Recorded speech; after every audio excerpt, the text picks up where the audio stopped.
appropriateness of any charges and what those charges will be. And then we would present to the grand jury for indictment. She had just completed a year-long internship. She was a kind of an outgoing, soft-spoken, kind young lady. Child, let me tell you something. The streets are talking again, and this time, the whispers sound way too familiar to ignore. 2 young women, 2 different states, 2 heartbreaking endings, and now the FBI quietly leaking files that hint at something much darker than tragic accidents. We're talking about 19-year-old Dara Thompson from Maryland, who told her father she was just stepping out for gas but never came back. Days later, her body was discovered with horrifying skull and facial fractures. The last person seen with her? A man named Hugo Hernandez, whose home later revealed Dara's blood, her belongings, and evidence that made investigators believe her death was no accident. Now hold on, doesn't that sound hauntingly familiar? Because almost a year earlier, Shanquella Robinson went on a vacation to Mexico with her so-called friends, only to end up dead with a broken neck and spinal cord injuries. Her friends gave conflicting stories: alcohol poisoning, a fall, an accident, but then a viral video surfaced showing Shanquella being beaten while naked in a hotel room. And instead of quick justice, her family says the FBI dragged their feet, releasing redacted files and delaying investigations. 2 women, both young, vibrant, full of life. Both allegedly taken out by people they trusted. Both left behind families who immediately sensed something was wrong, even when officials tried to downplay the red flags. And now, new leaked FBI documents are fueling suspicions that these weren't coincidences at all, but carefully planned tragedies hiding in plain sight. So, what really happened to Dara Thompson and Shanquella Robinson? Were their deaths connected by a sinister pattern? Or are we just seeing shadows where there are none? Buckle up, because the tea in this story is piping hot. It all began on the night of August 22, 2023. 19-year-old Dara Thompson, the youngest of 5 siblings, told her father she was just stepping out to grab gas. Nothing unusual. A quick errand, something she'd done before. But this time, Dara never made it back home. Her father grew uneasy almost immediately. When she didn't answer his calls, that sinking feeling set in. By the next day, panic had turned into action. Dara's relatives used the family's Find My Phone app, desperately hoping her location would give them answers. Instead, it only added to the dread. The app's last ping led them to the intersection of Jasmine Terrace and Riggs Road in Hyattsville, Maryland. There, they found Dara's white SUV parked. But Dara? Nowhere to be found. The eerie stillness of the scene told them everything. Something was wrong. Very wrong. On August 23rd, Dara was officially reported missing. Hours later, security footage surfaced. The grainy video showed Dara leaving her SUV and walking toward the parking lot of a business on University Boulevard. There, she approached a black GMC Yukon Denali. On the driver's side sat a man later identified as Hugo Hernandez. Dara appeared to speak with him briefly before walking around and getting into the passenger seat. That would be the last confirmed sighting of her alive. Days of desperate searching passed until August 31st, when Maryland State Police responded to reports of a disabled vehicle on Route 50 near Annapolis. What they discovered nearby was chilling: a body lying on the river embankment, 30 feet below the bridge. By September 3rd, the family confirmed the worst. The tattoos, the jewelry, it was Dara. The autopsy revealed devastating skull and facial fractures. From that moment, suspicion narrowed on Hugo Hernandez. On the night of September 3rd, detectives arrived at his residence. You all covered that, so the information was out and the community had it. And the community was sending in tips as well. Sorry. The body was first discovered, quick to say, there's similar characteristics we cannot identify. Correct. And the timeline up from that point to today, you can provide detail and you can possibly identify the body. So we met with the family, and through that meeting we were able to identify the body. Parked right outside was the black SUV seen in the surveillance footage. With a search warrant secured, investigators combed through his house. What they found left no room for doubt.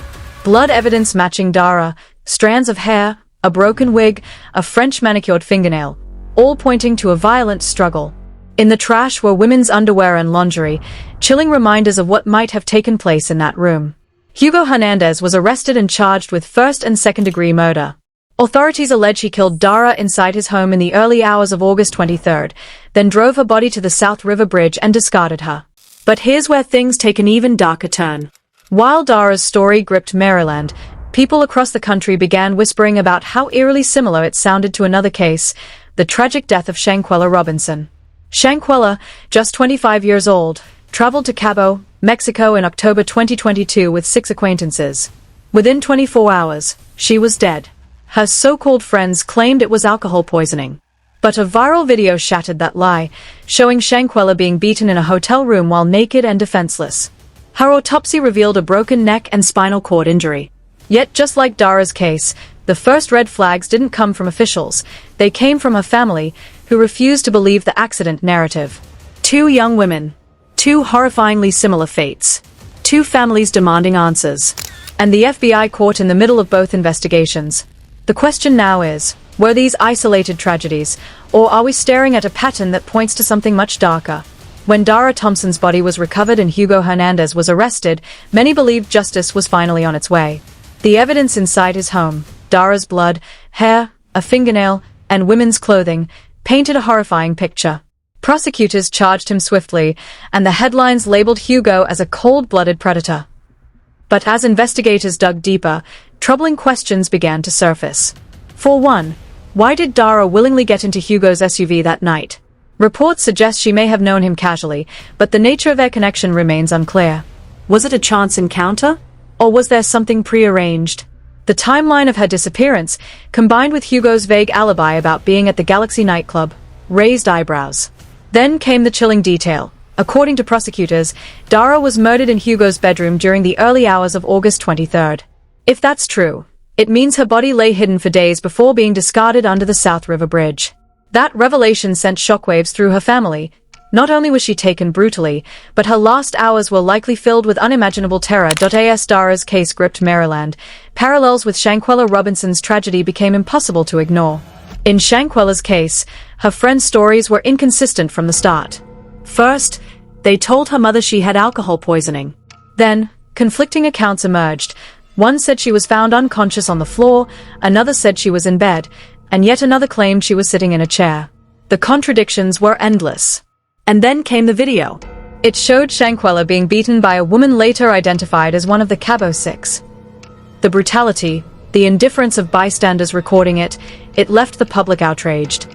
How could her so-called friends claim she just drank too much when video evidence suggested something much darker? CK was literally broken.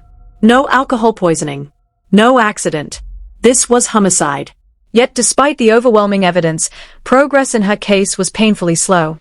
The FBI became involved, but documents revealed shocking delays and inconsistencies. Family attorneys accused federal authorities of negligence, even alleging they tried to tamper with or downplay autopsy findings.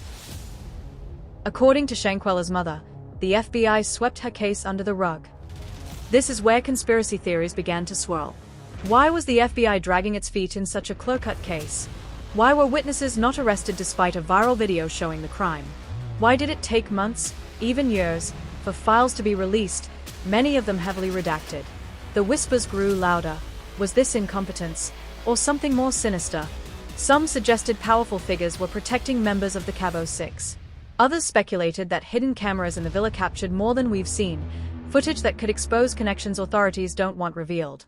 And here's the chilling part. Newly released FBI files hinted at similarities between Dara's and Shanquella's cases.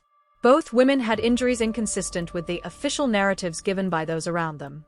Both families immediately doubted the stories they were told. And in both cases, suspicions of cover-ups or delayed justice loomed large. For the public, the patterns were too striking to ignore. 2 young, vibrant women taken in their prime. 2 sets of friends or acquaintances giving contradictory stories. 2 grieving families forced to fight not only for answers but also against authorities who seemed more interested in delay than justice. The streets began to talk, and the theory that Dara and Shanquella's deaths weren't just tragic coincidences but part of something bigger began to spread. Could it be organized? Could these cases tie into a network of predatory behavior overlooked, or even protected, by those in power? Allegedly, reports even suggest that both cases might be linked by a larger pattern of young women being lured, manipulated, and silenced. Of course, officials deny such claims. But the eerie similarities between Dara's disappearance and Shanquella's Cabo nightmare leave one question hanging heavy in the air. Was this negligence, or was this orchestration? When the stories of Dara Thompson and Shanquella Robinson began circulating side by side, the public couldn't help but notice the chilling similarities.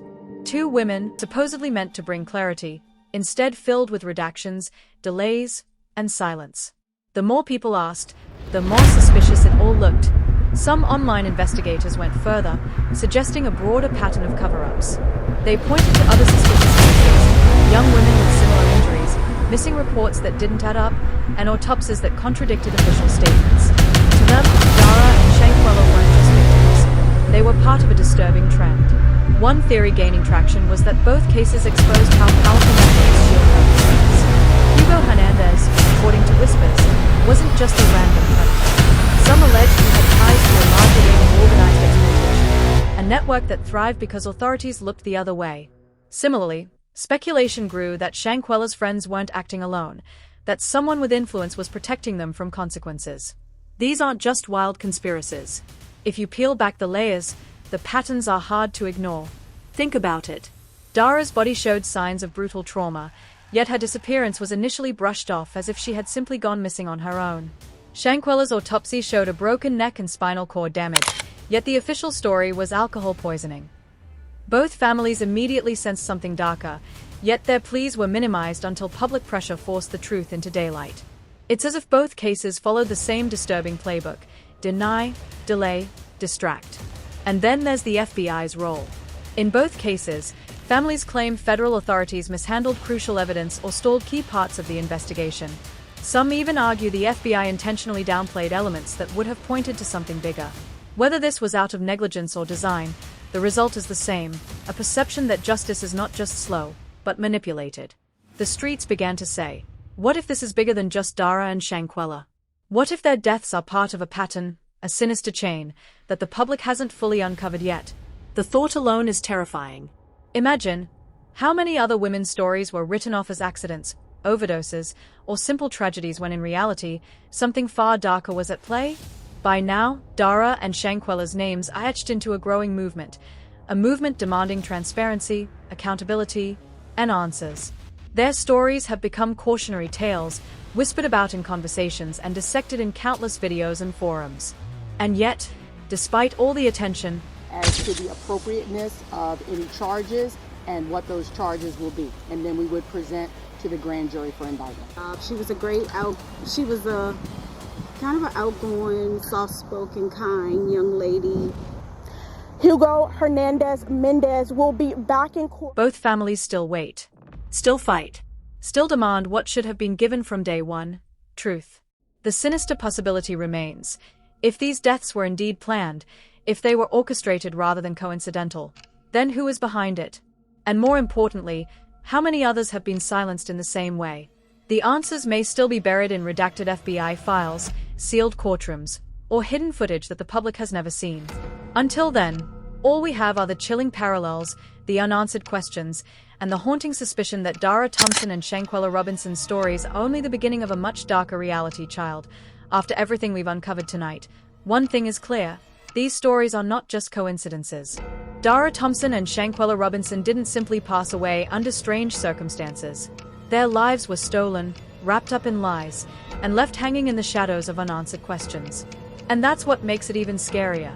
If the FBI files are incomplete, if officials are dragging their feet, then what else is being hidden?